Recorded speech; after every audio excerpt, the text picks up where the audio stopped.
Last but not the least, உங்களை சுத்தி இன்னைக்கு இவ்வளவு பேர் இருக்கும். நீங்க 20 வருஷம் கழிச்சு இவ்வளவு பேர் உங்களை சுத்தி இருக்கணும். Can somebody of you raise your hand? எத்தனை பேருக்கு அப்பா அம்மா எங்க பின்னாடி உட்கார்ந்து இருக்காங்க? Or some relative is sitting behind? Okay, great, super. இன்னைக்கு இத்தனை பேர் உங்களுக்காக வந்திருக்காங்க. When they become old, அவங்களுக்காக நீங்க இருக்கணும். When they become old, அவங்களுக்காக நீங்க இருக்கணும். இன்னைக்கு உங்களுக்காக வந்திருக்காங்க. பஸ் பிடிச்சு, கார் பிடிச்சு, ட்ரெயின் பிடிச்சு, டூ வீலர்ல அவ்வளவு பேருக்கு வெளியே பார்த்தாங்க. இன்னைக்கு என் பையன், என் பொண்ணு, அவங்களோட கிராஜுவேஷன் டே நான் போவேன். எவ்வளவு பெருமையா அப்பா அம்மா வந்திருக்காங்க.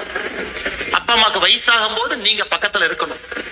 அமெரிக்கால இருக்கேன், பே ஏரியால இருக்கேன், சிலிக்கான் வேலியில இருக்கேன், லண்டன்ல இருக்கேன், ஆம்ஸ்டர்டாம்ல இருக்கேன், எங்க வேணாலும் இருங்க. அவங்களுக்கு தேவைன்னு சொல்லும் பொழுது ஒரு போன் கால்ல நீங்க திரும்பி ஓடிங்க வந்துருங்க. That is my last request to you. அதை மட்டும் எப்போ நீங்க மறந்துடாதீங்க.